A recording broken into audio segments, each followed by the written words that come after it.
Students, स्वागत है आपके चैनल अपना क्लासेस में। आज मैं आप सभी को क्लास 12 का बायोलॉजी का चैप्टर 1 जीवों में जनन का MIMCQ बताने जा रहा हूँ। देखिए, पहला क्वेश्चन, मुकुलन द्वारा जनन किसमें होता है? पेनिसिलियम में, पारामेसियम, ईस्ट, इनमें से सभी में। इसका हो जाएगा ईस्ट। समझ लेते हैं मुकुलन क्या होता है।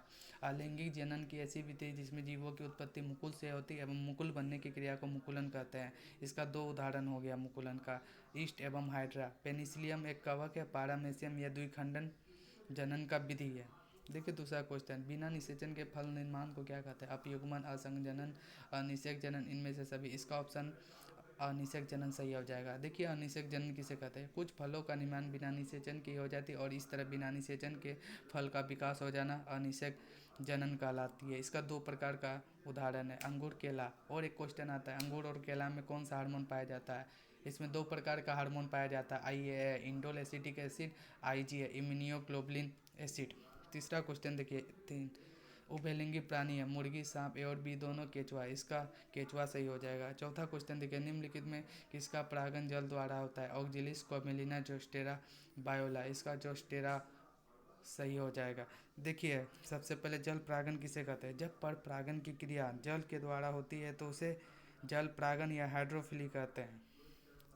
देखिए पांचवा क्वेश्चन, समसूत्री विभाजन होता है कायिक कोशिका में, जनन कोशिका में एवं बी दोनों में, इनमें से कोई नहीं। इसका हो जाएगा कायिक कोशिका में।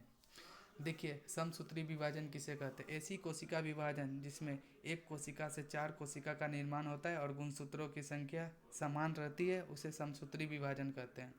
देखिए छठा क्वेश्चन, अगुणित कोशिकाओं के संलयन की प्रक्रियाओं को डैश कहते हैं? कोशिका चक्र, अर्धसूत्री विभाजन, समसूत्री विभाजन, समयुग्मन। इसका संयुग्मन सही हो जाएगा। सातवां क्वेश्चन देखिए, जेम्यूलस बनते हैं हाइड्रा में, स्पंज में, ईस्टमेन में से सभी में। स्पंज में समयुग्मकी पाई जाती है, शैवाल, आवृत बीजी, अनावृत बीजी, इनमें से सभी। इसका शैवाल सही हो जाएगा। नौवां क्वेश्चन देखिए, इनमें से किसमें आंतरिक निषेचन नहीं होता है? सबसे पहले समझ लेते हैं आंतरिक निषेचन क्या है। जब निषेचन की क्रिया मादा शरीर के अंदर होता है तो उसे आंतरिक निषेचन कहते हैं। आंतरिक निषेचन देखिए, गाय में हो गया, मनुष्य में हो गया, बिल्ली में हो गया, इत्यादि में होता है। एक और प्रकार होता है निषेचन का, जिसका नाम है बाह्य निषेचन। जब निषेचन की क्रिया मादा शरीर के बाहर यानी जल में होता है तो इसका उदाहरण हो जाता है मेढक हो जाता है और एक मछली हो जाता है। देखिए इसका ऑप्शन क्या दिया है, पक्षी, मेढक, स्तनपायी, इनमें से कोई नहीं। इसका हो जाएगा मेढक सही। द्विखंडन एक प्रकार का कायिक प्रवर्धन है, अलैंगिक जनन है, लैंगिक जनन, इनमें से कोई नहीं। समझते द्विखंडन किसे कहते हैं? अलैंगिक जनन की ऐसी विधि जिसमें एक जीव के टूटने से दो जीवों की उत्पत्ति होती है तो उसे द्विखंडन कहते हैं। इसका दो प्रकार का उदाहरण हो गया, अमीबा, परामेसियम। इसका नाम से ही पता चल जाता है, अलैंगिक जनन की ऐसी विधि जिसमें एक जीव के टूटने से दो जीवों की उत्पत्ति होती है तो उसे द्विखंडन कहते हैं। यह एक प्रकार का अलैंगिक जनन है। 11वां क्वेश्चन देखिए, निम्नलिखित में कौन द्विगुणित है? पराग, अंड, ए तथा बी युग्मनज। इसका युग्मनज सही हो जाएगा। 12वां क्वेश्चन देखिए, अंधपरजक निम्नांकित में कौन है? सर्प, मगरमच्छ, मुर्गी, इनमें से सभी। सबसे पहले समझ अंधपरजक किसे कहते हैं? ऐसी जंतु जो अंडे को जन्म देते हैं उसे अंधपरजक जंतु कहते हैं। सर्प, मगरमच्छ, मुर्गी, ये तीनों ही अंडे को जन्म देते हैं, इसलिए इसका ऑप्शन हो जाएगा इनमें से सभी। 13वां क्वेश्चन देखिए, इनमें द्विखंडन किसमें पाया जाता है? जलकुंभी, कमल, अमीबा, सर्प। इसका हो जाएगा अमीबा सही। 14वां क्वेश्चन देखिए, बिना निषेचन के फल बनाने की प्रक्रिया को कहते हैं?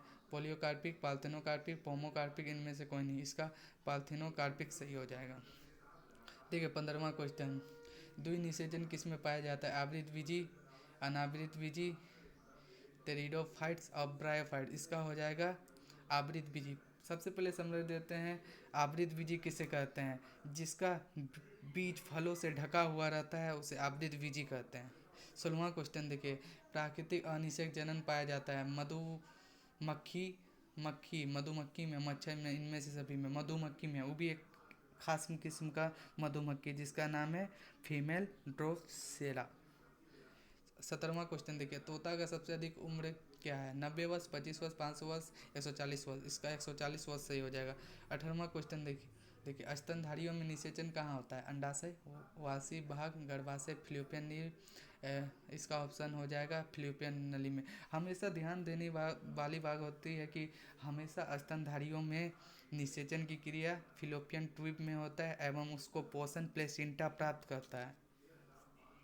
देखिए 19वां क्वेश्चन, शब्द होमोथैलिक एवं मोनेसियस का प्रयोग किसके लिए किया जाता है? द्विलिंगीय अवस्था के लिए, एकलिंगीय अवस्था के लिए, स्टेमिनेट पुष्प के लिए, पिस्टिलेट पुष्प के लिए। इसका द्विलिंगीय अवस्था के लिए। देखिए 20वां क्वेश्चन, सल्क कंद या बल्ब का उदाहरण है? अदरक, धूप घास, प्याज, आलू। इसका प्याज सही हो जाएगा। अगर आपको ये वीडियो अच्छा लगे तो लाइक, सब्सक्राइब और कमेंट जरूर करें और अधिक से अधिक शेयर करें। धन्यवाद।